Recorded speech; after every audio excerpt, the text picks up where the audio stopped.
Good afternoon, and thanks for you all for coming. It's a bit of a big hall, but hopefully a few more will help us fill it. My name's Keith Besgrove. I'm a Vice Chair of Internet Australia, and it's my duty to say a couple of opening remarks. So on behalf of Internet Australia and the Internet Society globally, I'd like to welcome you all here today. Oops, excuse me, I've just broken something. This day has involved a lot of planning and organisation by many people, including the Chair of Internet Australia, Dr. Paul Brooks. Unfortunately, due to a long-standing family commitment, Paul could not be with us today. He's actually somewhere in the wilds of Western Australia. At the outset, I would also like to acknowledge the traditional owners of the land on which we meet, the Ngunnawal people, and pay my respects to their elders, past, present and future. The Internet Society, or ISOC, is a global not-for-profit organisation. I'm sure most of you in this room know all about it. Internet Australia is the local chapter. The Internet Society's got a global membership base of more than 100,000 organisational and individual members, with chapters in more than 100 countries. And as I say, we are the local chapter. We're a small volunteer-based group of a few hundred members, many of whom have been part of the development of the internet from its very early stages. While we often get involved in policy and regulatory debates, we do so from the perspective of strong technical expertise. Our purpose today is one of providing technical briefing and education and in promoting dialogue between interested parties. While the title of today's session is focused on encryption, the issues we will canvass today are necessarily broader and encompass many of the issues to do with security and access to data. I'll now hand back to Christine, and she can take us through today's proceedings. So thank you. Thank you very much, Keith. It really is our pleasure as the Internet Society with our chapter Internet Australia to be able to host this information and discussion session this afternoon. I'm also very pleased to be back in Canberra because I studied at ANU. My name is Christine Runnegar. I'm Senior Director of Internet Trust at the Internet Society. And whilst this session is being hosted by the Internet Society and Internet Australia, I'd like to point out that the views and the remarks of our speakers are their own, as are yours. So before we get started, I just wanted to introduce everyone to you very quickly and to mention that we are live streaming this so that other people outside the room, all across the world, can follow along and hear all the interesting comments and remarks. So let me really start with Keith, who you've already heard from. So he is a Vice Chair of Internet Australia and a former public servant whose wife wishes he would retire properly, but he just can't seem to stay away from public policy. Privately, we're very grateful, but we feel sorry for your wife, Keith. I'd also like to introduce Dr. Vanessa Teague, who's next to me. She's a cryptographer who chairs the Security and Democracy Network at the University of Melbourne. And next to her is Hal Abelson. He's a professor of computer science and engineering at MIT. He's also a co-director of the MIT Internet Policy Research Institute. And sitting next to Hal, we have Mark Nottingham. He's a member of the Internet Architecture Board. He's also chair of the IETFs, that's the Internet Engineering Task Force. No? Sorry. Okay. Well, anyway, this is Mark. Despite the accent, he is Australian and lives in Melbourne. Right. Sorry, I thought you said I was the chair of the IETF, and I'm like, no, I do not have such an august position. IETFs, and then, if you let me finish, HTTP and quick working groups, and is a former member of the W3C Technical Architecture Group. Now you've got me confused, Mark. So sorry. Mark can explain why that was important later. And it was important, but you jumped the gun. I won't interrupt you. So sitting next to Mark, we have Peter Tonoli. He's a director of Internet Australia, our local chapter.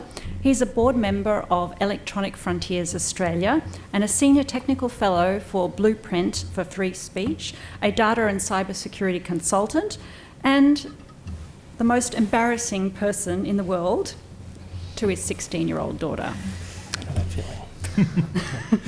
feeling. And then sitting next to Peter, we have Linus Chang, and he comes from the small and medium business enterprise community. He was the founder of 2 Australian information security software businesses, Cortex IT Labs Proprietary Limited and Scram Software Proprietary Limited.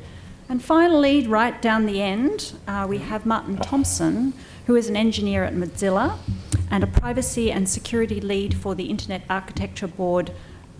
He writes code and is constantly horrified at the power that gives him, but it is too much fun to give up. So, with that introduction, I'd like us to move on to our presentations. We're going to start off with 3 presentations and some comments, and then we're going to open up the floor for a discussion amongst everyone in the room.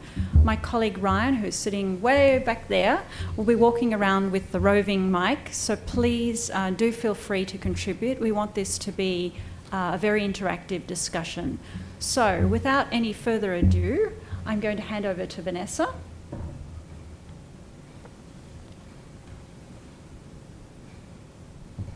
All right, now I feel a little bit as if I'm lecturing a recorded lecture and most of the people that I really wanted to speak to are sitting at home watching it on the TV instead of coming in to ask questions.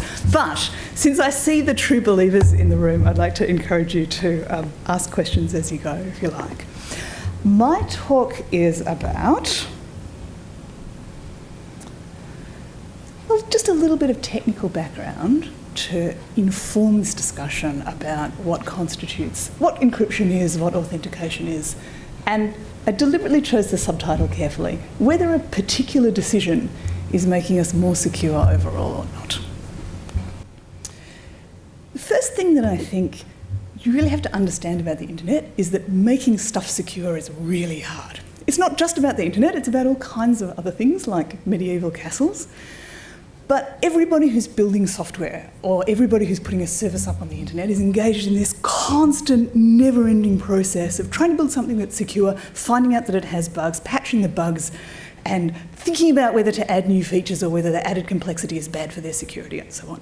Constant, never-ending, huge focus of anybody who's trying to do anything on the internet. And it's really hard, and it's broken all the time. There's all kinds of things that are already insecure on the internet, and you know this, right? Even since I made this slide, there's been a major new, tremendous hole discovered in the Intel XGX, which is, SGX, which ought to have been one of the central roots of trust in outsourced computing. So we're not talking about a world that's perfectly secure and an interception warrant or whatever that will suddenly break everything.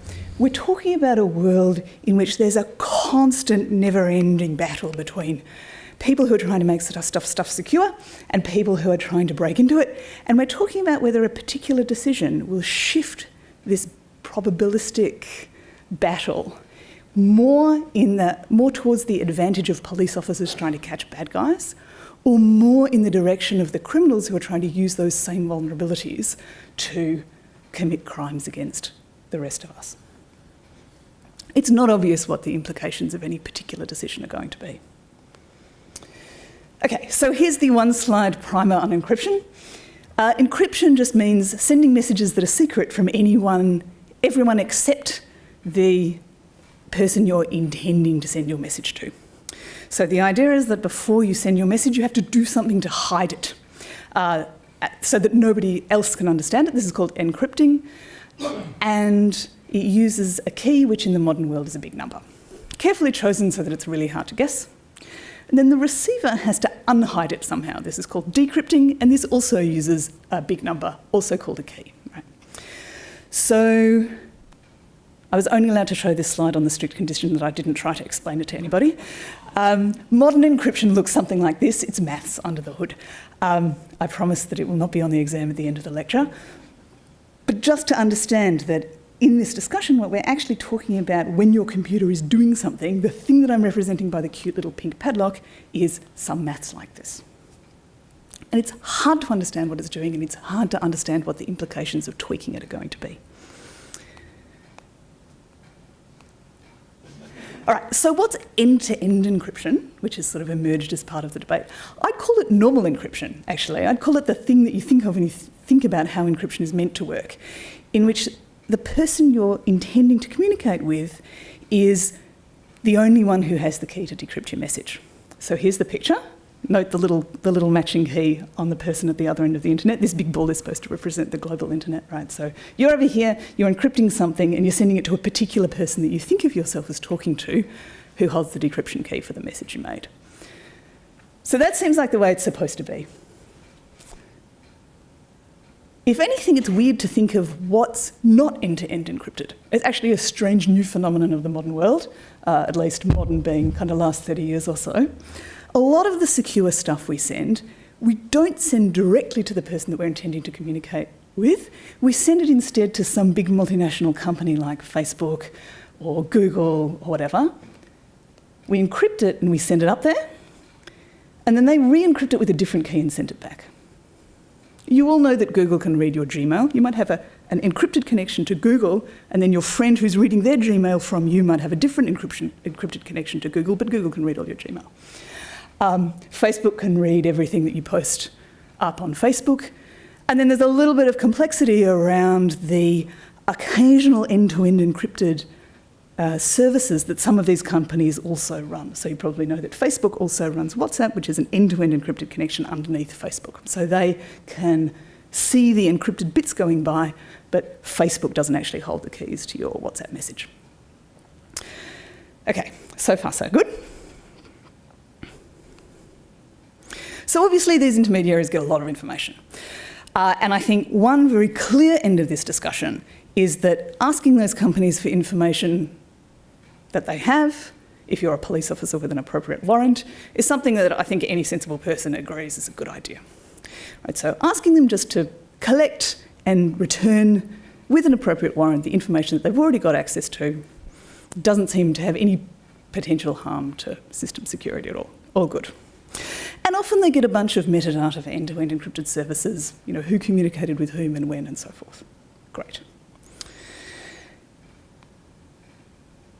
But I really want to make it clear that this idea of having an intermediary is, in general, a source of weakness in itself. It's not a good thing that so much of our communications goes over these trusted companies in the first place.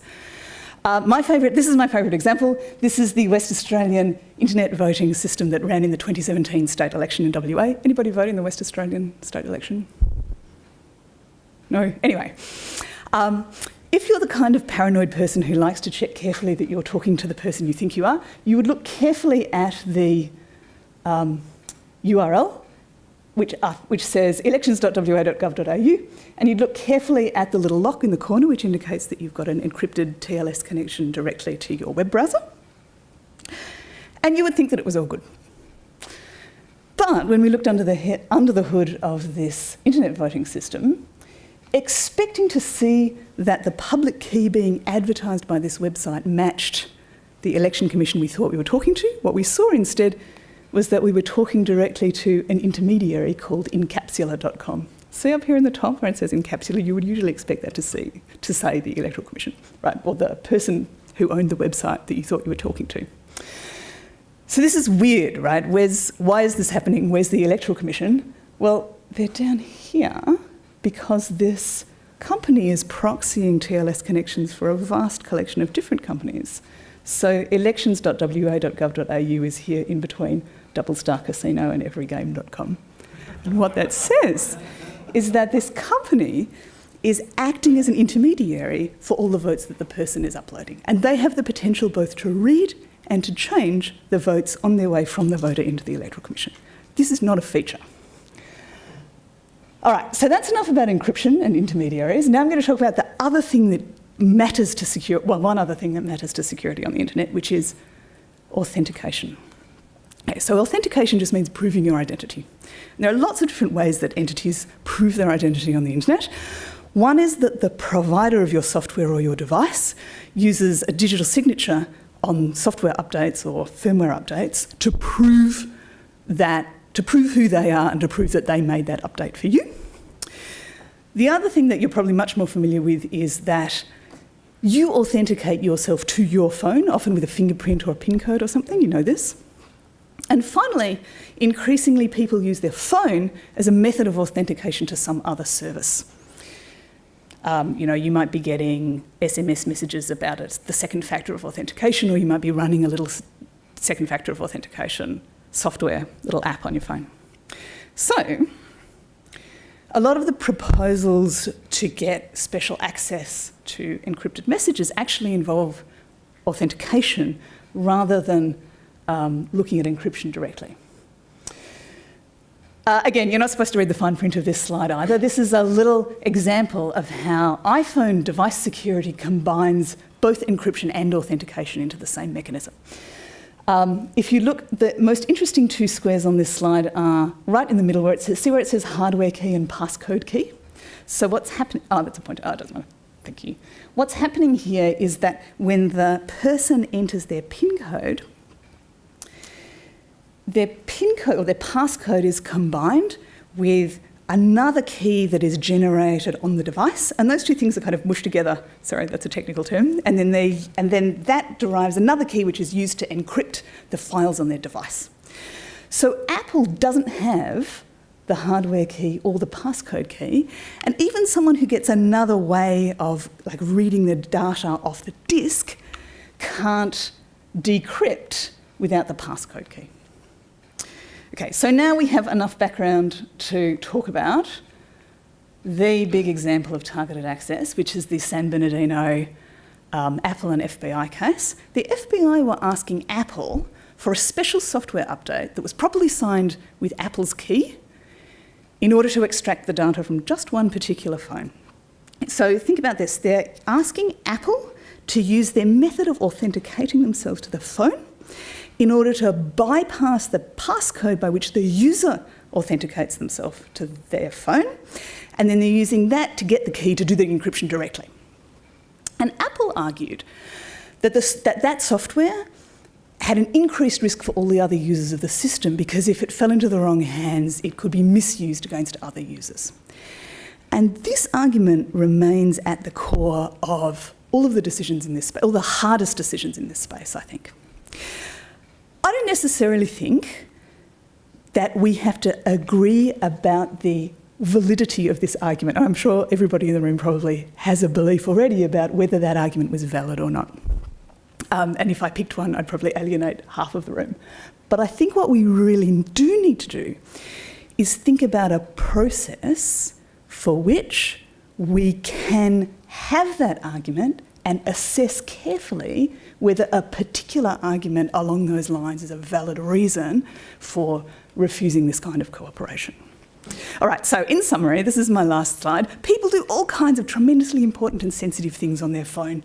Device security is really important. I did not make up this thing about the mobile passport app. I took that photo 2 days ago in DC.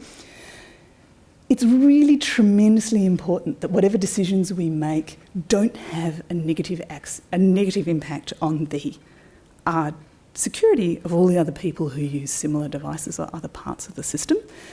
I'm very much in favour of the current proposal to exclude systemic weaknesses from the Australian proposal, but I really think that we need a lot more discussion about how we figure out what the implications of a particular decision are and how we think about whether it does or does not constitute a systemic weakness that makes it not worth it.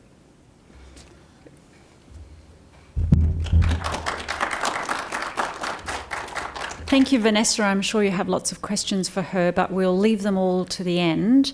That was a very nice overview of some of the issues of confidentiality, of integrity, and of authentication. As the session description says, it was all about encryption, but we actually want to go deeper into digital security of systems and devices. I'm now going to hand over to Hal, who's going to give a much more in-depth view of history to where we are now. Thank you, Hal.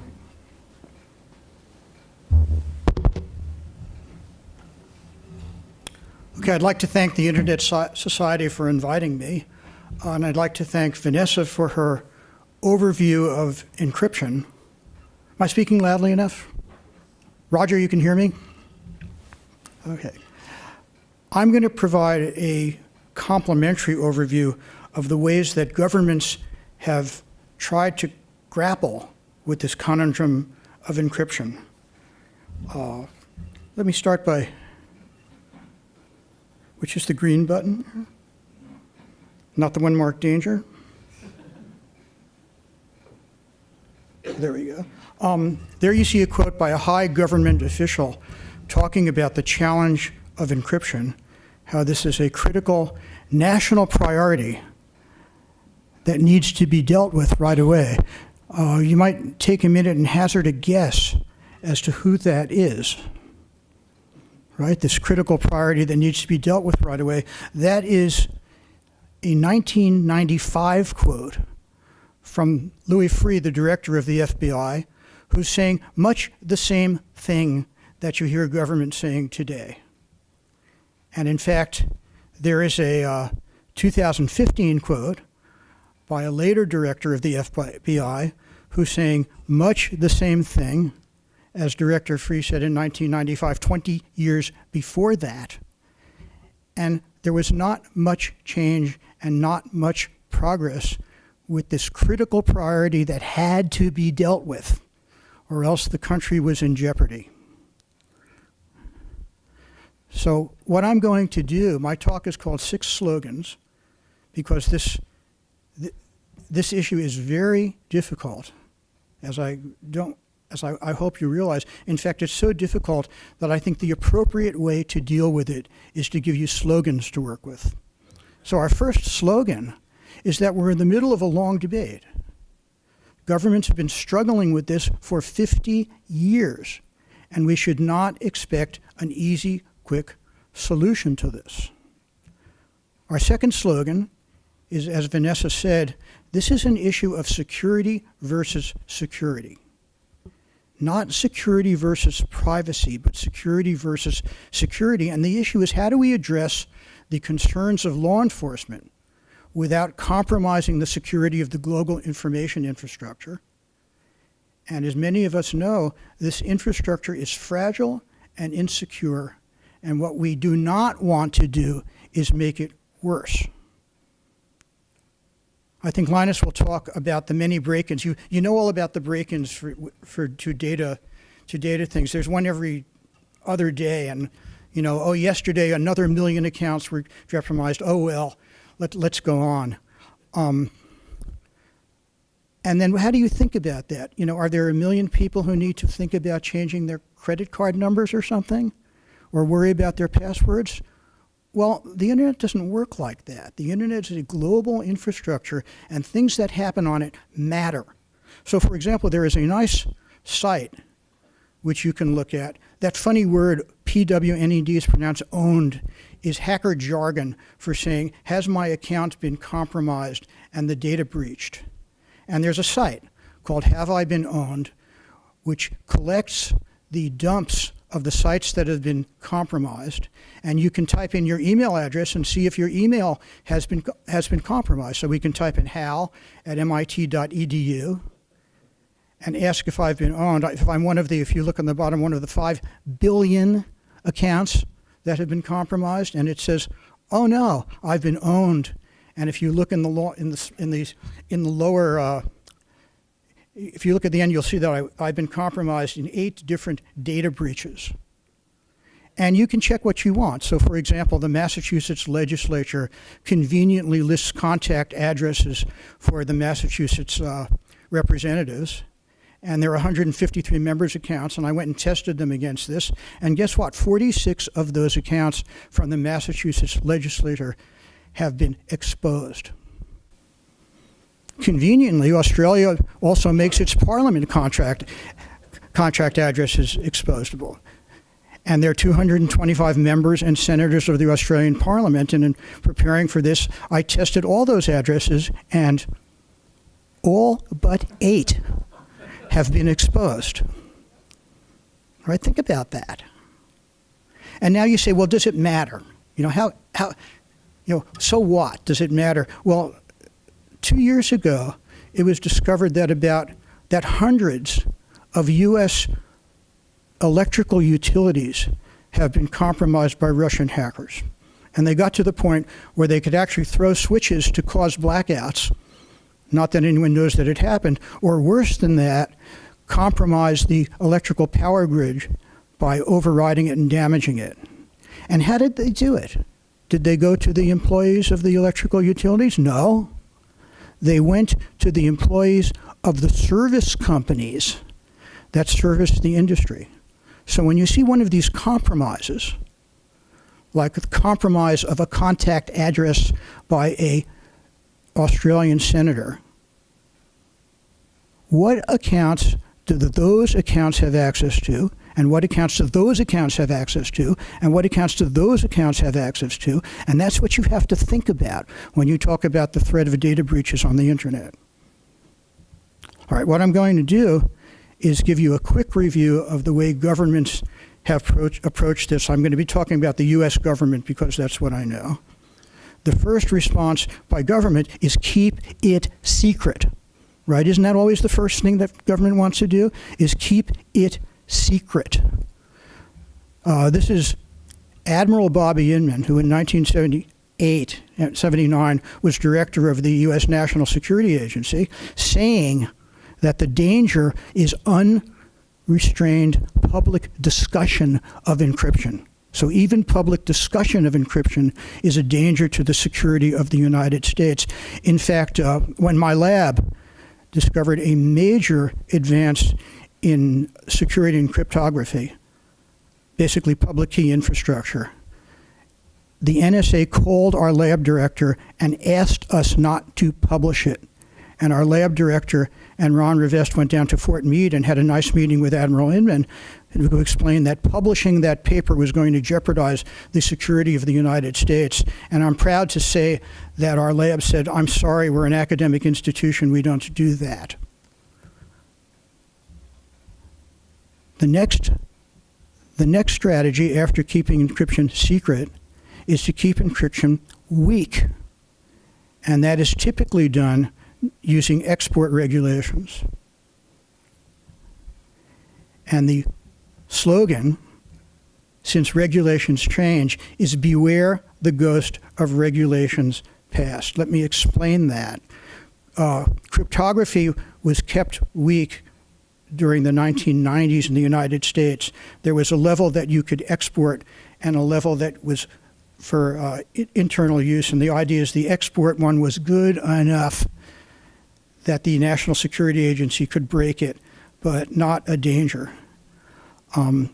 It turns out that if you look on your web pages, you sometimes see this little security key that says, I have a secure connection, that I know who I'm talking to, that the data has not been compromised. The algorithm behind that security key used encryption. And the kind of encryption it used was not exportable from the United States before 2000. So what happened is the browser companies put out what's called an international version that had encryption that could be exported. That regulation stopped in 2000.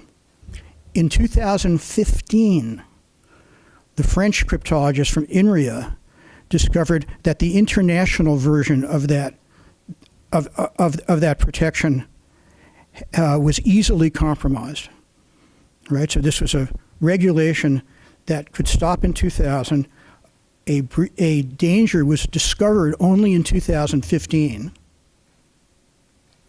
And some people went and did a survey of internet sites and found out that in 2015, 30% of internet sites were vulnerable to this attack that went back to a regulation that stopped in 2000. Slogan, beware the ghost of regulations past. Technology changes, these regulations do not go away. people don't upgrade software, the impact of this stays long after the regulation and the rationale for it stays. Third approach from government is mandate technology changes to provide exceptional access for law enforcement. Remember, exceptional access means that some party other than the intended sender and the intended recipient can get access. Mandate some kind of change to provide exceptional access. And one flavor of that is to mandate some government-specified technology changes. This was big in the United States in the 1990s, where there was the idea of something called key escrow, which simply means some secure, trusted person or something is going to collect these keys, and then law enforcement could get access to them. A bunch of us wrote a paper analyzing this in 1997 called The Risks of Key Escrow, and that actually had some effect on public debate in the US by pointing out what these risks were. The same group of us, by 2015, the debate in the US had come back and people were saying the same things they were saying in 1997. And so we wrote a new paper which essentially said the same thing. And the big difference is by 2015, the risks were much, much greater because we were so much more dependent on the internet. What kind of risks did we find? Well, key escrow prevents the best modern security practices. And just very, very briefly, if you have keys in escrow and they're held on a server, then if that server is compromised, all messages in the system, past and future, are vulnerable. So modern security practices basically generate a new key for every conversation. That's called perfect forward secrecy, and is the best practices in security design today. That's incompatible with many of these government schemes. So the companies cannot use the best encryption technology. The other problem it does is it adds complexity. If I want to make a system where John can talk to Mary, that's one thing. If I want to make a system where John can talk to Mary, but Robbie the cop can get in the middle, that's a much more complex system. And the next slogan is complexity is the enemy of security. And then a general thing that every system designer knows is that complex systems fail in complex ways. You're letting yourself in for it by adding this kind of complexity. The next thing it does, which is obvious, it creates enormously high value concentrated targets for attackers. Just imagine the value of getting access to those keys, and ask yourself if the people who can give you access to those keys are immune from bribery and threats and all the other pressures that a very rich or a very advanced attacker could bring. The other thing it does is that kind of system presents massive challenges of scaling. All I have to do is allow government to make a request and do something. Well, guess what?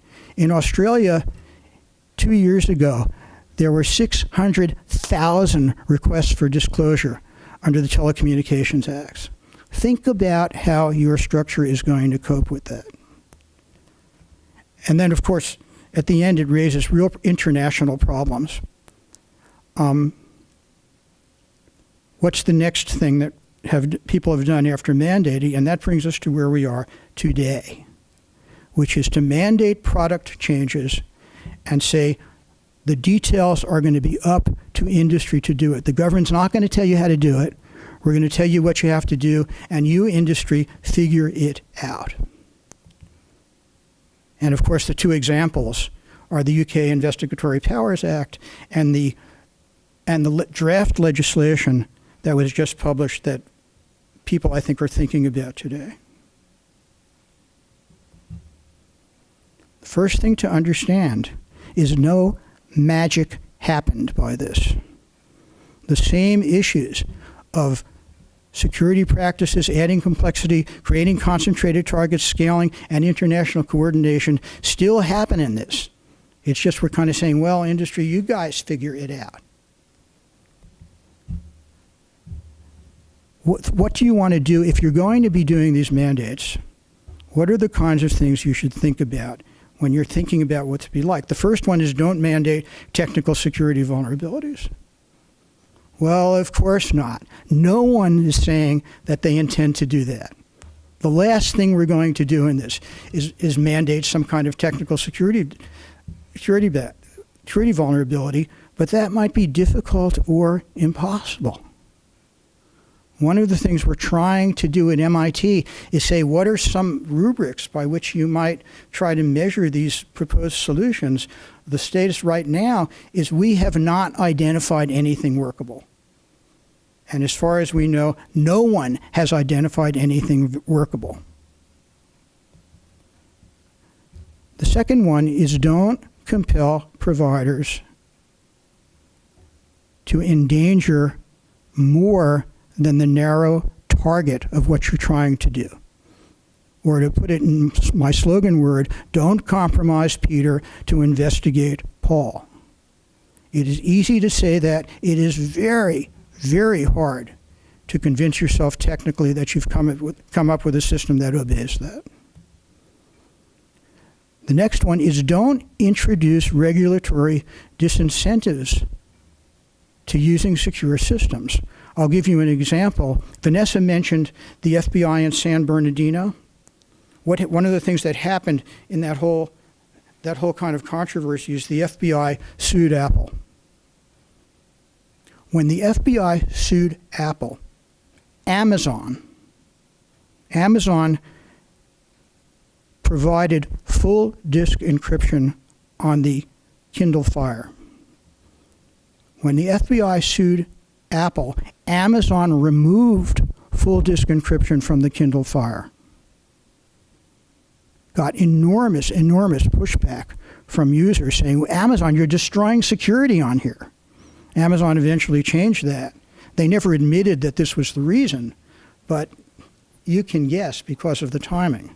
That's an example of regulatory meddling, really creating disincentives to security, disincentives to industry to provide good security. Protecting information is difficult enough. Don't make it more difficult. Here are all things to avoid. But the biggest one to avoid in all of these is to avoid secrecy. Because if you have secrecy, you have no way of verifying that you haven't compromised any of those other things. If you don't know what happened, you don't know that whether or not it's weakened security. You don't know whether it's compelled providers to compromise Peter to investigate Paul. So in our slogan list, accountability and transparency really are the bedrock of security. And secrecy is the enemy of accountability and transparency. So as you're thinking about these legislations, you want to say to yourself, what are the accountability mechanisms? What are the transparency mechanisms going on? That's probably the key thing you should ask. What are constructive steps going forward? Because I've been very negative here. Is it possible to do anything? Well, there are things to do. One of the biggest is we at MIT have been talking with government and law enforcement and government and law enforcement and industry. One of the problems, at least as we've heard from the FBI, is simply being able to interpret the data that they already legally can have access to.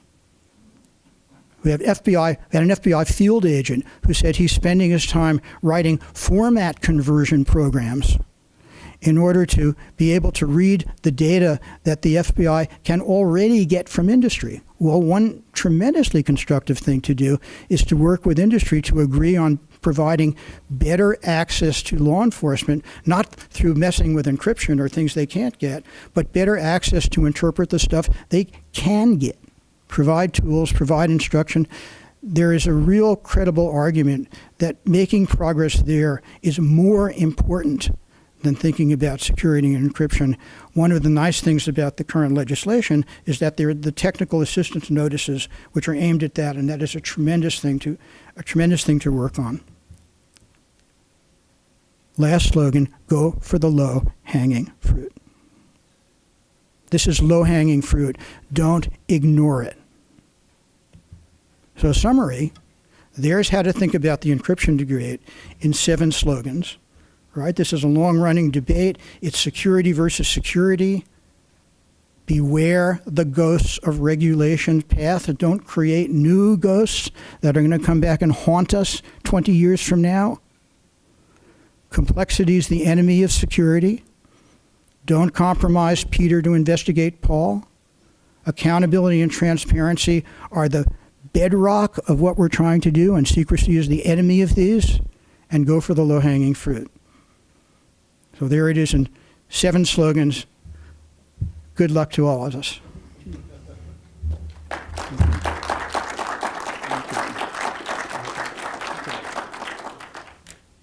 Thank you, Hal. I think that's a really nice way to explain things. Everyone can relate to slogans.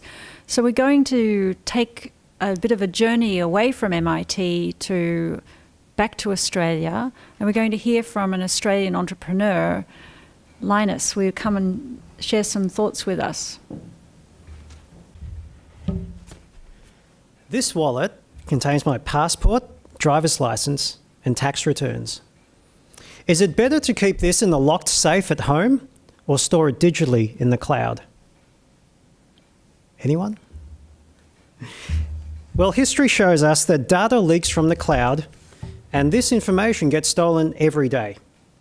It happens to governments, it happens to companies, and it even happens to non-profits. It's a global epidemic. Now, the problem for IT departments is that a modern IT system looks something like this. With hundreds or thousands of potential entry points, it's incredibly challenging to secure them all. And it only takes one weak point, whether it's created by human error, hacking, or social engineering, to allow an attacker to get access to confidential data. And that's where encryption is absolutely invaluable. When it's properly implemented, it means that stolen data is completely unintelligible. And authenticated encryption goes a step further, protecting against active attacks, like when a hacker breaks in and starts tampering with data. When our customers use encryption software, they're not just mitigating against data breach. They're actually addressing a second issue as well: legal compliance. Many of our customers face millions of dollars in fines if they have a breach and they had failed to adequately secure confidential, sensitive, or personal information. We first got the call for encryption about a decade ago, when an American medical clinic needed to secure their backups and archives. That clinic was subject to American HIPAA legislation, which states that protected health information must be safeguarded. And over time, the demand for encryption has increased. For example, earlier this year, we had a request from an English timber merchant. Now, why does a timber merchant need encryption? Well, they wanted to encrypt their backups. Their backups contained employee HR records, and under the EU's GDPR legislation, personally identifiable information needs to be secured. And currently in Singapore, we're working with a recruitment firm. They collect and process documents for identity verification, things like passports, driver's licenses, and tax returns. And of course, under Singaporean law, they are subject to PDPA. Now, as my companies are delivering information security products for the world, we're proud to innovate, and we're really proud to fly the flag for Australia. We've even collaborated with cryptographers and security experts from Australian universities. But we're in a global market here. We don't have a big global brand name like IBM. So what's top of mind for a prospective customer when they're choosing a solution? How can I trust you? You see, our customers have to be convinced that our products are making things more secure, not less. Our products must solve the customer's problems instead of creating more. So when our customers use encryption, they're meeting the compliance requirements of their respective countries. And those requirements govern how the data is secured, how it's processed, and where it's stored. So when we get questions about data sovereignty, we can clearly say, yes, we can solve your problems because your data is your data. You store it where you want. You can process it however you want. You create your own encryption key. You own it. And as the software vendor, we have no access to your data or your encryption key. And I can say from experience that trust is only possible when our software does exactly what we say and absolutely nothing more. So as long as we can provide those guarantees, our overseas customers can purchase with confidence. And that in turn means that Australian companies like mine can continue to innovate and build information security products for the export market. And we all know that's good for jobs and good for the economy. So on that note, I'll hand back to Christine.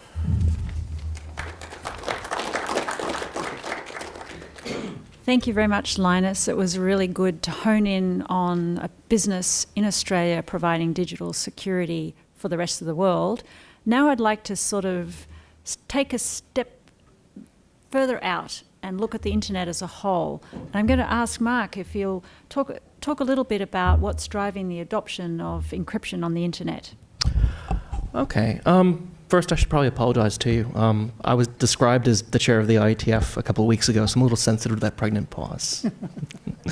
The internet was designed without a lot of thought to the issues of security. At the beginning, we accessed servers by telnet. We used FTP. HTTPS wasn't added until later when Tim invented the web. And that was the state that I think a lot of the technical folks here entered the internet in. We developed the capacity over time because the internet became more adversarial. I still remember 2000, 2001, considering security as an add-on. Oh, we'll get to that later. But in the last 5 or 10 years, it's really become intrinsic to a lot of what we do when we design protocols and we deploy services on the internet, because frankly, it matters a lot more now. There is a lot more data, personal data, financial data. As we've heard a number of times in the presentations, we're relying on the internet for these things a lot more. And behind all of that, I think what a lot of people don't realize is how fragile, and I think Hal mentioned this in his presentation, how fragile the internet is, how so much of what we do is based upon trust. And that trust is, I trust my browser vendor, for example, to design a browser that acts on my behalf. I trust Google not to abuse my data. We're seeing some failures of trust in social networking and the implications of that, which are frightening and interesting to watch. Encryption is a tool that allows you to trust not another party, but to trust the math, or the maths. I should be a new Australian and say the maths. And if you use a well-known algorithm that's been subjected to review, an extreme amount of review by cryptographers, you can trust that only the person who has the key can access that information. And so it allows us to simplify the problem. It allows us to abstract it out and say, okay, when I talk to that website, it's not me trusting the network that they will forward that request to that website unmolested. But now I trust that I've encrypted it, so I have integrity, I have confidentiality, I have authentication that I'm talking to the right person. And that gives us a very valuable tool. And that's why I think it's become so prevalent. It's a building block we use to simplify our protocols. There are other reasons as well. We have this phenomenon on the IAB that we're investigating called ossification, where parts of the network are actually trying to modify, maybe not the payload, maybe sometimes the payload, but they're trying to modify the way the protocols themselves work, so TCP and HTTP, and as a result, we're unable to maintain the internet. We're unable to evolve the protocols. So if we encrypt them, again, that gives us a tool to make sure that it's unmolested on that path.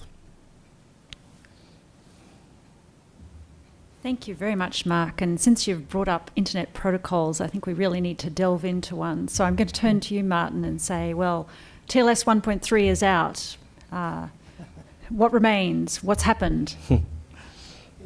So Mark, is this Mark talked a little bit about trust, and that's one of the things that I think we're working on next. So recently shipped TLS 1.3 has been available to most people for a long time. Half of Facebook apparently already uses it. And that's really about sort of, we like to say, armouring the wire. We've got that pretty well sorted out now, and that's been subject to a lot of scrutiny. But there's a whole system around this that relies entirely on trust. The certificate authorities that provide you with the certificates. Let's just say that there's some problems in that area that we are still working through. And Hal talked about transparency. We have some things that will provide audits. Interestingly, we're in the early throes of the process of removing Symantec from the trust anchors in the browser at the moment, and it's ugly. At the time we started this process, Symantec was responsible for maybe 30% of the internet, and so they were the ones that people were trusting to certify that a given site was who they were. And when you look at their business practices and audit them and look closely at what's going on there, it was not entirely reassuring what was going on there. And so collectively the community decided that this would not stand, and we're turning them off. That has some consequences, because obviously security is often the thing that stops something from working. That's kind of its whole point. And so we have that. And then Mark talked about trust, and I realised to a large extent that hundreds of millions of people trust the fact that I don't commit some terrible code into a browser that they might be running. And I realised that while we have a number of processes around this, those processes largely rely on trust as well. So Mozilla trusts its employees not to do nefarious things with their ability to commit code. Because that code is going to be deployed in a couple of weeks' time to hundreds of millions of people, and we can't afford to check every single change that's been made in order to make sure that things are safe. And mistakes are made. In the process of fixing up a particularly nasty mistake, it happens all the time. We're only human. Software is incredibly complex, and that's something that I'm afraid of constantly, and that's why my opening introduction mentioned that. So. Thank you very much, Martin. I think I'm going to have nightmares about security tonight as well. I think what we can take away from what we've been listening today is security is hard, it's very complex, and every time you add more complexity, it gets worse. You might have noticed that I haven't yet turned to Peter. I haven't forgotten about him, but I thought maybe now might be an opportune moment to just pause and see if anyone has any questions or would like to express their own views. We've got Ryan sitting over there with the roaming mic. Please don't be afraid. We're a friendly bunch. Okay, I see a hand up there. Just a couple of hands. Please, if you feel free to introduce yourselves and ask a question, make a comment. Roger Clark. Hal instructed me to ask a question. Hal, security versus security, not security versus privacy. We've been trying for years to get variants of that message through in so many places. I used to try security versus privacy mean considered harmful, but that's a bit of an old-fashioned structure of a sentence, so that one didn't work. I've tried another one, which is security of what value in what asset from whose perspective If two people don't agree on that, it's pointless having a conversation about security. And that sometimes gets a little bit further with people. But we haven't found a way to simplify this sufficiently, and trying to get this into policy agendas, trying to get people who are concerned with forming policy and making decisions about how do we assist law enforcement agencies, can't grasp that point, that there are so many different interests in security and so many of them are in conflict with one another. Have you found further ways to develop on that slogan? Roger, thank you. And that's the kind of, very difficult question I was hoping that you would ask. I don't know. We're doing the best we can in trying to explain it. We have to get more people familiar, at least, with what the internet is doing. One of the opportunities we have now is I think people can at least understand the consequences of the risk. I can say something like, well, there's sort of insecurity and there's data breaches and things. That's one thing. If I say something like Russian hackers can now shut off the electric generation in hundreds of US power plants, I'm hoping that can reach people a little bit better than the kinds of things we've been saying in the past. And when I talked about the difference between the paper we wrote in 1997 and the paper that we wrote in 2005, one of the big differences is that more of the internet is connected to not just information, but critical things.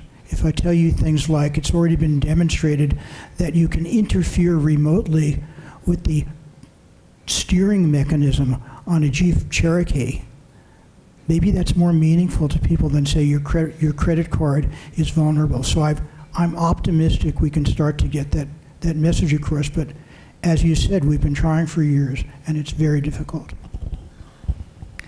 Well, thank you, Roger, for the Dorothy Dixer. Is there anyone else on the panel before I turn to the audience who would like to also answer the question that Roger asked? Going. Okay. I think... I've got a question here. Oh, here we go. And it relates to Roger's question, actually, and how I thank you and appreciate, I'm up the back, your presentation, particularly in regards to the importance of simplicity of messaging and slogans. When it comes to the access and assistance bill, something that's not really all that clear to me, and perhaps the panel of experts can shine some light on this, is it actually a backdoor or is it not a backdoor? Who'd like to take that question? Did I see Peter reaching for the microphone? I just had a smart response. Is it Clayton's backdoor? It's a backdoor you have when you don't have a backdoor. I think the simple thing to say is a door is a door. And one of the things we don't know how to do is build a door that keeps out only the bad guys. But nonetheless, it's a door. The simple thing to have is just not have a door at all. Have a wall. Don't worry about whether it's a back door or a front door.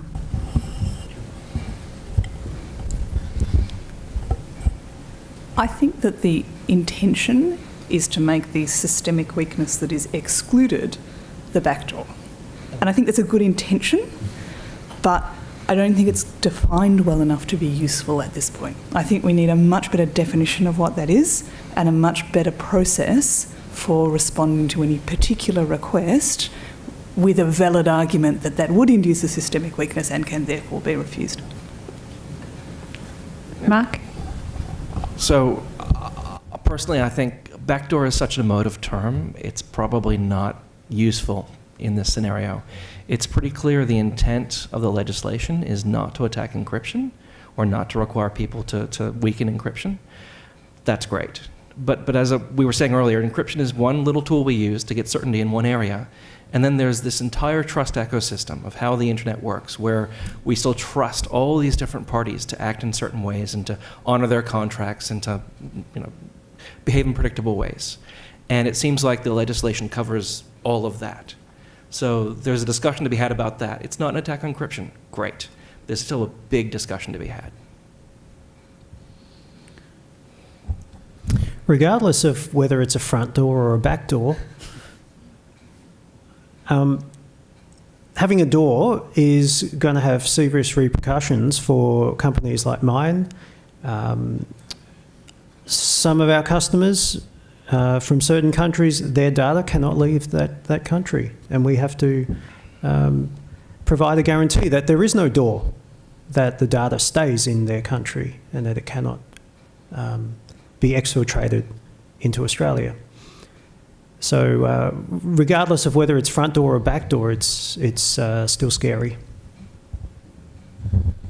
Okay, I think we had a whole lot of other questions. I think possibly the lady in the back was next.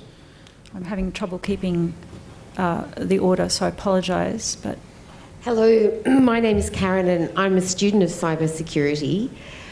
When I access some websites, a sign comes up, cookies. This site uses cookies. And I think of the boogeyman and the cookie monster, and I don't want to keep accessing that site. But I sign up, yes, I'm accepting those cookies. So we're told that cookies are not dangerous. I'm wondering whether hackers could make cookies dangerous. So I was looking up Linus's website, and his website for Scram uses cookies, and I still continue, but I have a sense of discontent about it. So I'd love to hear your opinion. I might take that one. Martin. You got it. So cookies is an interesting one. Cookies is just how the web works. It's not really anything particularly nefarious. The attraction of various regulatory regimes to trying to control them in various ways and manage that has been a little bit overreactive, I think, in this case. And so I think it's probably the European directives on these things. The GDPR is not the original source of those sort of messages that you'll see. But there was a directive that essentially required that if people were being tracked, and essentially that's what cookies are for, you had to obtain their consent. And so that's what you're seeing on all of these websites is consent. And the worst thing out of that is that it's training people to click through these messages without reading them, because you've seen all of those messages and they have a whole lot of tiny little text that you don't understand, and a big button that says, get on with my business, and another button that you don't know what it does. It probably doesn't do anything. And so you're training people to look at these things and click the big red button or blue button. I think it's usually blue now. I think blue's the accepted colour for please click me. And so what you're doing is you're debasing the value of that consent. So what the sites are actually looking for and what the regulation is looking for is a clear signal that people understand what's going on and all of the ramifications of that to their privacy and whatnot, and you're just clicking through. And now it's meaningless. So it's not really what we're talking about here today, unfortunately, but there's some implications there that we might talk about separately. Okay. Happy to chat afterwards, maybe. Yeah. Yes, there'll be plenty of time to talk afterwards. Okay, so there are a whole bunch of questions. Oh, no. Go on, Jeff. This is good. You know, the asymmetry of this appalls me. We've sort of talked along about this idea that everyone has keys, I can encrypt, you can encrypt, we can all encrypt, but reality is stunningly different. Users have passwords, servers have keys. Anyone who has tried to use key management out there in user space has withdrawn the product in days or even seconds. From Telstra's billing system right the way through to APNIC's efforts, we've all tried this in various ways. We can't encrypt from the user in because there's no tools out there that manage keys across multiple devices. Oh sure, put your key in the cloud. Yeah right, back to square one. Yep. So little wonder that the legislation aims at where the secrets are on the server side, because we live in this totally asymmetric world where none of us can afford or know how to manage our own keys. So I'll go straight to the browser people, since it's a browser world these days, nothing else works. How are you going to help me manage my keys without letting you into my secrets across multiple devices and make it in a way that works forever? Because, like Linus, if I'm going to send my data into his system, I can't lose that key at all. Yep. Change my laptop, whatever. How am I going to protect my key? Because if you can't answer that, I'm back to passwords and I'm toast. Oh dear. Yeah, these are hard questions. And you're right. The usability question is probably one of the hardest ones to manage, because we have however many billion internet users, and every single one of them has secrets that they want to maintain.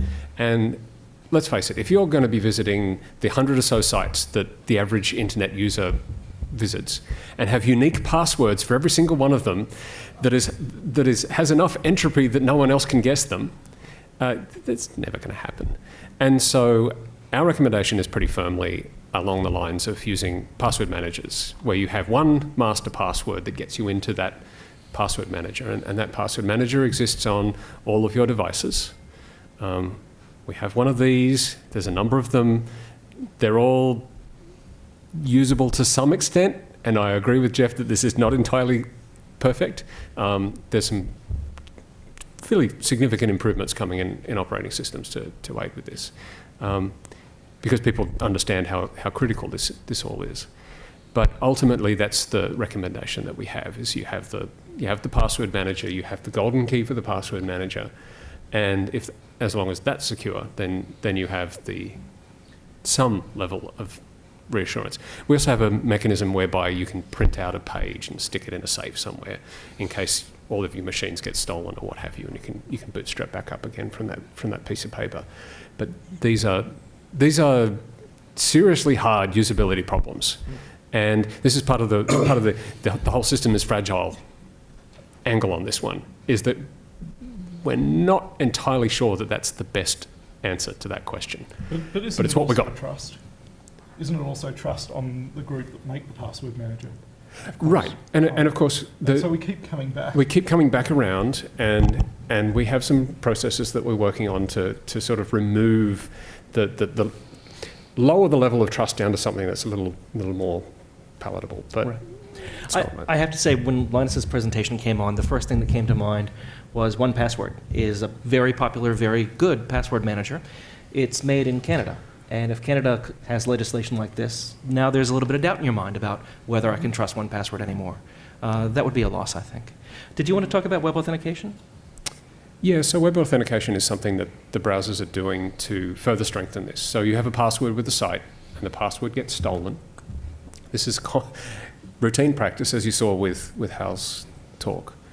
And we have, it's been out for a number of months now, the ability in the browsers to buy a token, a little USB thing. Mark has one around his neck. Like that. A number of people have these things, and that essentially has a second set of keys on it, and that becomes your second factor. And those are great. The people who use them swear by them. If you saw recently, Google announced that they've got a new product that has one of these things, and they claim that they've never had a breach since they required the use of these things. Interesting claim, but nonetheless, Can I look at yours? these are advantages. Yeah. No. Well, no. And so those things exist, yeah. And there's support for that in browsers, and that provides you with a second level of protection. But you're still putting your trust in the manufacturer of that key. I mean, all of this is based on trust, ultimately, at some point. Whether it's your browser manufacturer, whether it's the password manager, whether it's a little key that you hang around your neck, the buck stops with trust at some point. But those YubiKeys can give you a one-time password, and that's pretty secure. If you trust the algorithm. If you trust the manufacturer. Yep. Third-factor authentication, because when you've got two-factor... I just have to interrupt you for a moment because you don't have the microphone, and people who are watching from afar will not have heard your remarks. No, thanks. But just to answer Jeff's question on the privacy of keys, I mean, it's a little bit like the cryptocurrency analogy, where your private key is the key to your funds. If you lose that key, you don't ring up the service desk and say, can I get my key back? Because it's gone. It's blown away in the wind. So hardware wallets are really quite a a good system for keeping your keys on. Again, it's the usability for the general public. We've got to get around there. But the YubiKeys, which are just the USB key that you sit on a key ring, you can plug into the USB port. That is actually very, very clever. Again, you've got to trust it, but security starts with two-factor. You can't start with anything less. But these actually allow you to actually have third factor, and I use it for my password manager, which gives me four-factor because I've got other security systems in the password manager. It's where we're heading, and that's where we've really got to go, I reckon. So for me, that actually brings up kind of a subtle point. A lot of the architecture of the internet is, I won't say intentionally, but some of it's intentional, some of it's accidental. There's a balance of power between parties. There are counterbalances, and we make sure that power isn't concentrated in any one place. And I think a lot of the concerns when people talk about messing with trust and with these systems is you can unintentionally alter that balance. So for example, with DNS, we have DNS servers are not run by one party, they're run by a large number of parties who make sure that no one person, just relatively large, Jeff, yes, to make sure that no one person or no one entity has control over the entire naming system. And I know Jeff has lots of thoughts about this issue and consolidation of power, but it is something that a lot of thought and a lot of effort has been put into. And so that's, I think, where some of the concern is coming from when we talk about upsetting these systems. I'd actually like to add to that. You're also somewhat with your YubiKey. You're placing your trust in one key, and perhaps we also need to diversify as well. You need to use multiple technologies to protect your password file. So bringing that back to our conversation, what you're really talking about is not just the potential vulnerability of encryption, but the potential vulnerability of the systems that are associated with the encryption, and what can happen if you try to provide a way in, even for the best purposes. So I think there was a question down here, is that correct? Sorry, Christine, just to add to that. We're all part of a network.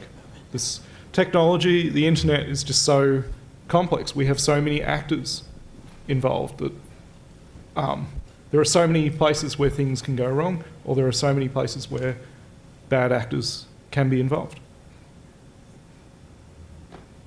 Please. Hi there, David Vale, Privacy Foundation. I'd like to get back to the proposal, in a sense, that's triggered all of this. I'd like to go back to Hal's idea of the 4 things to avoid with mandates, and the 4th one, avoid secrecy. I'm just thinking that avoid open-ended ambiguity is probably a flip side of secrecy, because it's almost as good as secrecy, but you can't tell that it's secrecy. I'm going back also to your very helpful history of the strategies that governments have used in dealing with encryption. The last one was to mandate product changes and leave it to the industry. That looks like it's where we are at the moment. It looks like they've had, there's a lot of spin going on. They're trying to persuade us that it's not about systemic, breaking or creating systemic vulnerabilities. It's not about backdoors. It's something else. The questions that I have is, firstly, by leaving it open-ended, and I'm thinking of the evil parallel with Section 3131 of the Telecommunications Act that just says, do your best to prevent crimes being committed. It's quite open-ended. To me, it seems like it could include breaking encryption, if that was one of the things that was helpful to do this. It's just that it hasn't been mandated. So one of the questions I've liked for the panel was their view about whether that's a proper reading of this or is it stronger. The other question I have is the generic problems or sort of systemic vulnerabilities versus individual sort of weaknesses. If we look at what, for instance, the San Bernardino iPhone example, was that an example of a systemic vulnerability? Perhaps the FBI, whoever it was, might say no, that in fact we just wanted to break that phone. And so that's an example of not a systemic vulnerability. Apple looks at it and says, you guys can't keep your secret toys safe, and so that becomes a systemic vulnerability if the way of dealing with this one problem gets out into the wild. And so I'm wondering whether the language about the systemic vulnerabilities is in fact hiding the potential for individual case-by-case requirements to break that may turn into more abstract, generic ways that essentially become a systemic vulnerability that doesn't look like that. So forgive me for the labyrinthine sort of question, but I'm very interested in both of those two aspects. Well, thank you, David. And I'll just say to the panel that, first of all, we don't have any lawyers on the panel, so they probably won't answer the first question, but I think they'll certainly have some views on the second question. So, Vanessa. Yeah, that's what I think too, is really the short answer. I think this has been the key dispute for the best part of a year, right? Since that Apple and FBI case, and probably before that too, right? A police officer with a warrant is asking for targeted access to a particular thing, and then one person, and then a service provider is saying, no. Actually, that has implications that you might not fully appreciate, but they're a serious increase in risk for all of the rest of the system. I don't read in the current Australian proposal any clear direction about which side of that we would fall on or how that argument might play out. I don't see a definition of systemic vulnerability, and I don't see a way of making that argument one way or another. I don't see either that that's been excluded or that that's been included in the set of possibilities or that there's a process for resolving that question. What do you think? I think there was an article put out that had the devil is in the detail, and I think that definition of systemic vulnerability is perhaps part of it. I've just done a search in the legislation and there is no definition of systemic vulnerability. So perhaps this is something that needs to be brought forward by the 10th of September. That systemic vulnerability needs to be articulated in a much better way. Do we need to legislate what systemic vulnerability is? I think we've got a question from Roger, or comment. Well, just to underline what everyone has said, there is in fact no definition of systemic vulnerability in the legislation. It's also, we were told, that is absolutely intentional because the people who wrote the legislation felt that trying to do that would be too constraining on both ends, so it was very, very difficult. There are lots of examples of legislation where a term is left ambiguous. The difference, at least in the US, is those tend to be sorted out by courts of law based on precedent, based on a lot of analysis and a lot of thought. The issue, I think, with the current legislation, it's brand new, so there's an undefined term there, so it's not clear how you go. And together with the fact that if there are arguments about that, those will be secret arguments. So there's a lot to be concerned there. And again, I'm not quite sure what to say other than that this is very difficult. So one of the most interesting parts of the proposed legislation to me is there's a little snippet of text that basically says that the requirements for assistance apply to people who design and operate the trust infrastructure of the internet. And so to me, that seems like it's saying that an interception agency can make a request to somebody running a certificate authority, a CA, which are the people who, there's the little green lock for now, that's eventually going away, but it tells you that your connection's secure. And their entire business model is that they issue a certificate once they verify that the person is, supposed to have that certificate. That's their reason for existing. And so now this is inserting a requirement upon them that in certain circumstances they need to lie. That's really interesting, especially when there are other parts of the internet infrastructure, called certificate transparency, for example, which also require them contractually to publicly log the fact that they issued that certificate. And so the question is, okay, if they don't log it, they're violating their contracts and they're violating the conditions that the browsers put on them for accepting their certificates. What happens then? I don't know. It's going to get really interesting, especially since they have a global audience, not just an Australian audience. And that's where a lot of the sticky bits get in here, I think, when you have non-Australian companies or non-Australian users being affected by this legislation. Well, in defence of that legislation, I think Practicable might rule that particular one out. One would hope so, yes. And I think that hopefully this process that we're starting will clarify a lot of that. I think even in the definition of practicable today, a discussion of my American colleagues on this panel, the definition of practicable. How? Well, again, I think at the abstract level, it's the same issue. There are terms that are not well defined, that are going to matter and be contentious. And if we're up to me to try and improve the situation, I would say what you need is transparency. You need the public and you need experts to be able to listen to these arguments and weigh in on them. And then in the long run, perhaps you can come to some situation you can trust. But if the discussions can't be in the open, I don't see how this process can converge. So before we move back to the questions, Peter, did you want to say anything about transparency? I guess my interest in the debate from the perspective of civil society, and I don't speak for the whole civil society, is to get Australians involved in this discussion and this debate, whether they support it or not. Encryption is so pervasive in today's society that most of the time your regular non-technical citizen doesn't even know that they're using encryption. It goes without saying that encryption is relied on by millions of journalists, bankers, politicians, academics, and even a few whistleblowers and bad people each day.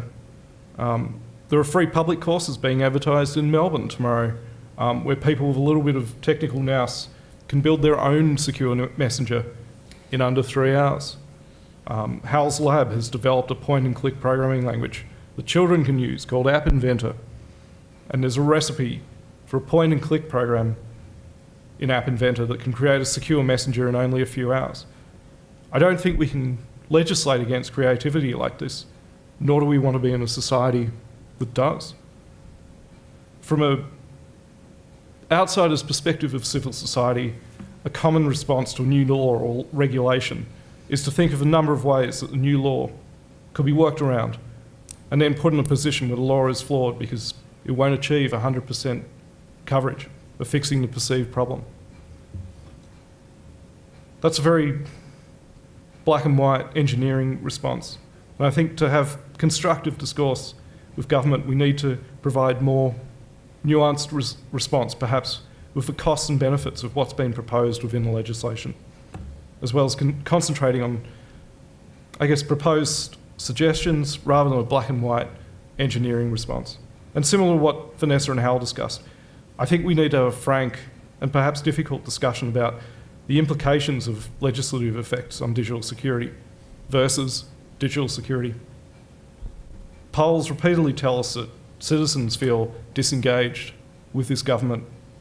And my objective, being on this panel, is to get as many people involved in the discussion and make submissions by the 10th of September. So it's in the hands of all of us to contribute. Thank you, Peter. I think we have a question and a comment. Before we do that, I'll just remind everyone that we're close to our finishing time. So I'd like our panellists to be thinking of a takeaway message that you'd like to leave with people that's rather short. So please, Heidi. I think you mean Holly. Holly, sorry, yes. Of course, it's the jet lag. I'm jet lagged. David, just picking up on your point, and I guess this is lawyer to lawyer now. Sorry, Section 313 is very broad. It has lots of, I suppose, if you will, loopholes or possibilities in it. Now, if I float the idea, do we need more, or if we expand the concept of 313, which is, rather than looking at some kind of breaking of code or whatever, to just say, let's expand 313, which calls for the assistance of, it means that the industry has to assist the law enforcement agencies. Does the legislation conceptually go beyond that thought? I'm not sure who's going to be able to answer that one. David will. All right, we'll walk the mic down. For the interest of absolute, Section 313 is in two parts. There's two parts that matter. The first part says do your best to prevent crimes. Now, what's interesting is that it doesn't require a request from anyone. And so you and I could walk in and say, we think you should break encryption, and that would be doing your best. Or we could say, we think don't break encryption, because that would be insane. And they are just as entitled to listen to us as to the AG's department or someone else. It's weird. It's completely wacky. It's also potentially open-ended. Prevent crime, any time in the future, any person doing it, possibly within Australia, but it is just infinite. And so it's impossible. There is no subsidy. There's no Section 313 money. So you're doing it by yourself, off your own bat. But what you do get, and this is the critical thing when something goes wrong, is you get the indemnity. You know, if you stuff someone up, if you break the internet, if you break your contract, if you become, in effect, the agent of a foreign power, not your customer, doesn't matter. They can't sue you. That's really helpful. You're one of us now. So the other side of it, the 3133, which is give necessary help for law enforcement after a crime has been committed, that's simple, that's straightforward. I think that's what's being asked similar here that people are agreeing with. If you are able to, retain a message or to temporarily store it or hand it over, it exists, then do it. And so that side is simple. For me, the difficulty in this discussion is that nobody really grasps that it's actually two separate things. And the first one is scary. The first one is sort of like the mother of this whole new sort of idea, just open-ended, to cover anything. We're not going to define, and Hal, you say quite correctly, we're not going to have any defined debate. It's just going to be a knock on the door, someone saying, nice internet infrastructure you've got there. It'd be a pity if you had troubles with your licenses next time, wouldn't it? Now, why don't you just do X? And it just means that discussion becomes, completely invisible. It becomes opaque. It's sort of secret. And so the guidance that discussion gives us is that there's already the germ of these two different ways of doing things. And the Parliament, in their review of 313, never really got to the heart of what's wacky and insane and dangerous in the first bit, because it's so ambiguous, it's so intangible. It's you look at it and there's hardly anything there. I think Christine touched upon this before with a question about transparency. The legislation doesn't have a great provision for reporting of what's happened. We don't know how well and what cases the legislation is being used in.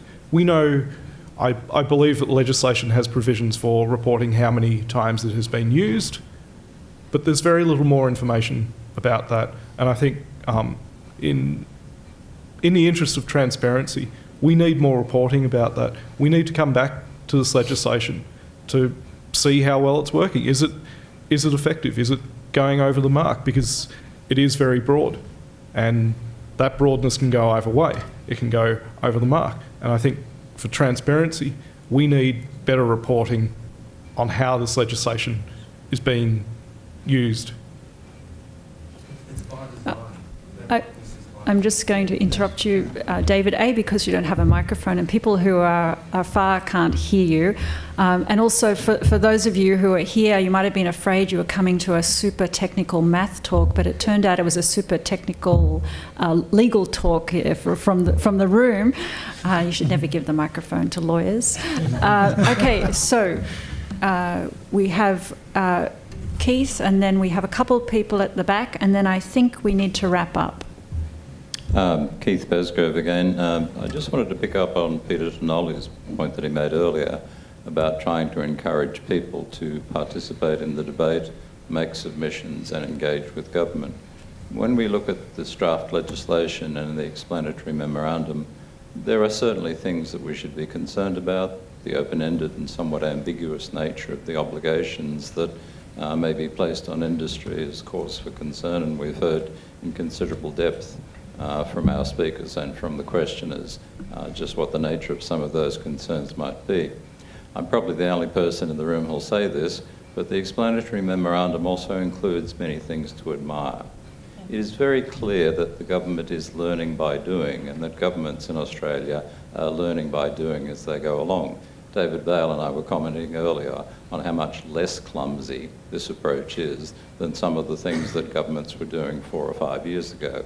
The problems they're grappling with are not going to go away, but they've certainly done their homework, at least in part. They've anticipated that industry may come back and say what you're asking is impossible, and there are actually provisions in the explanatory memorandum for how those problems or disagreements might actually be arbitered, who would actually do the arbitration. So they're starting to think through what sort of things might go wrong with their wonderful new legislative design. There's opportunities there. I just wanted to say that it's not all bleak and miserable. Admittedly, some of it is bleak and miserable, but I just wanted to say that there is clearly opportunities to engage with government. I'm not sure how successfully, but they're certainly leaving open that opportunity very clearly. The fact that we're all here is a step in the right direction. Promise you a miracle, mate. So we're just walking the mic up to the back of the room. Thanks, Roger, again. The discussion of systemic vulnerability and consideration of what that might mean is really important, but I want to add another factor to this.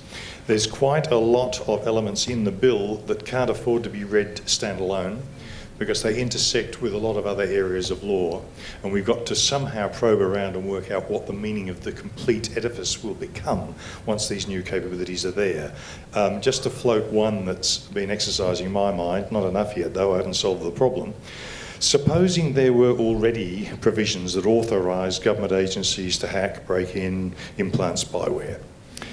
Given that there is now going to be an ability to gather a great deal more knowledge about the technologies used by telcos, CSPs, ISPs arising from this bill if passed, wouldn't you imagine that those attempts at hacking, break-in, spyware would become far more successful as a result of the passage of this bill? It could be the intersection between the two things that gives us some of the biggest headaches. I'm just going to piggyback off Roger's question because it relates directly to what I was going to say, and apologies earlier I didn't introduce myself. I'm Monique Mann. It was excellent that both Vanessa and Hal mentioned the Apple FBI case, but I think kind of what was overlooked in that is that they were able to break that phone, and via Celebrite obviously. So we also see this commercial spyware market, and we know that the ATO and Department of Human Services and a range of other agencies, government agencies, have contracts with Celebrite. There is a lot of focus on the not a backdoor aspect of this legislation, Schedule 1, but I actually think that some of the more concerning aspects are contained within Schedule 2, specifically as regards to accessing endpoints covertly, i.e. when information is not encrypted. And I think that's perhaps where we need to be focusing more of our attention, and the intersection with at least 5 other pieces of surveillance legislation, and then also some of the potential extraterritorial applications and the potential for requests to be funneled through Australia as the weak link, in particular as of the Five Eyes partners, that does not have any enforceable human rights protections. So that is my comment as question. Okay, thank you for that. In the interest of time, perhaps if you have any comments on those comments, you could wrap them up in your finishing remarks. Vanessa, would you like to go first? Yeah. Okay. I think we have to think hard about this as an engineering problem, and it's interesting that the multiple complexity of the law is kind of part of the engineering problem. Right? So we're going to, a provider is going to get a specific request for a particular thing eventually, and then we're going to have a discussion about what the consequences of fulfilling that request are going to be for all of the rest of the ecosystem. Those consequences are not going to be obvious. They're not going to be obvious to lawyers, and they're not going to be obvious to technologists either. It's going to be really hard to figure it out. And we've seen in the long history that Hal referred to, we've seen specific technical mechanisms having demonstrated weaknesses only after a long time of examination. And that goes for everything from the Clipper chip through to Ray Ozzy's proposal that was very recently shown to be weak, shown to be broken by Iran trauma. I think that transparency about the details is key to making a good decision. I don't think anybody working on their own in a closed environment can hope to be able to assess all of the implications. So that's my 2 cents, is we have to get rid of the penalties. We have to finesse the 5 years in jail for even mentioning anything about these warrants, and we have to turn that into a good process for really being able to assess what the unintended consequences are. I think the main thing is the first slogan that I started with.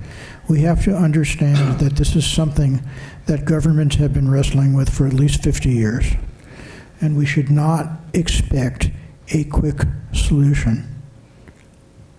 And we should have, as a society, a lot of patience with this, because one of the things that we can predict with certainty is that the internet environment is going to change very much over the next 5 to 10 years, and we have to develop a situation that is flexible, and the way you get that flexibility is for us to begin to trust each other, and the way you get that trust is through transparency. So I'll echo Keith's comments earlier that this is, a serious proposal, and I think there's a lot to be admired about it compared to what we've seen before. It's something that I think we'd all do well to engage with, as many people have said. But I think, the previous comments about transparency are absolutely valid. I think as an individual Australian, that is something that concerns me. With the technologist hat on, I think the secondary and tertiary effects of these sorts of requests are something that need a lot of consideration. For example, the comment up the back about access to source code and access to bugs, that's going to make a lot of companies really uncomfortable, and I don't know how that's going to play out. I think about some big players in the market and some small companies, they might decide to withdraw from the Australian market. That would be a bad outcome for everyone, I think. But we need to have these discussions, and we'll get there. Yes, transparency. I somewhat feel that transparency will go towards removing the backdoor. If law enforcement is transparent with what they've done, then I'm hoping that we can prevent those backdoors. I also feel that we've only touched on the devil is in the detail, as Monique wrote, and I feel like we need more events like this in the short time that we have to respond to this legislation. I'd like to firstly acknowledge the magnitude of the challenge ahead, as described by Hal. But also, I think we should be cognizant of the side effects of such legislation, and specifically the side effects on technology companies in Australia, cybersecurity, or any software company for that matter. What is the image of Australia to the world? Now, we know that some countries have a negative image, and other countries have a very positive image, which gives them a competitive advantage. So I think what would be really nice is that as an Australian company, we have a level playing field with the rest of the world. I think that would be an outstanding outcome. So I think we've talked a little bit about how difficult this entire problem is. It's kind of remarkable that 10 years ago we sort of had a little bit of encryption around, and we sort of a few sites had HTTPS, and it was relatively simple. We know about 2/3 of the traffic on the internet, or the web at least, is encrypted. And we've come a long way in terms of the design of the protocols and those sorts of things. But what this aims at, and a lot of the discussion that we're having is around the edges of all of the things we know how to protect. And the systems and the processes and those things that we rely on to maintain our trust in this infrastructure are really not up to the challenge at this point. Now, keep in mind, 1/3 of the web traffic that we see is still in the clear and still completely vulnerable to all sorts of things. And there are a number of sites that I've been to, I'd like to purchase something from this site, but they're taking credit card details in the clear. Well, I'm sorry, I'm not going to be able to do that right now. So we're at the beginning of the process of making this system scale out. Now, obviously, when it was 10 people, it was fine that it wasn't protected in any particular way, but at this point, we can't really afford to really do anything less than our best. And unfortunately, it's going to take a lot longer than people would be happy with, certainly myself. It's very difficult. Thank you for those final remarks, and thank you to everyone who's here on behalf of Internet Australia, Keith Besgrove, who you heard from earlier, and from the Internet Society. Thank you for joining us for this discussion. We hope that you found it fruitful. There will be further opportunities for more personal discussions as we have a little cocktail afterwards. And just to remind everyone that because we're after 6, there will be security keeping us in the area of the reception. So please don't go wandering off. Don't want to have to go and try and explain why you need to be bailed out. Again, thank you very much, and I encourage you all to continue the discussion, talk to other people, and take this forward. So thank you.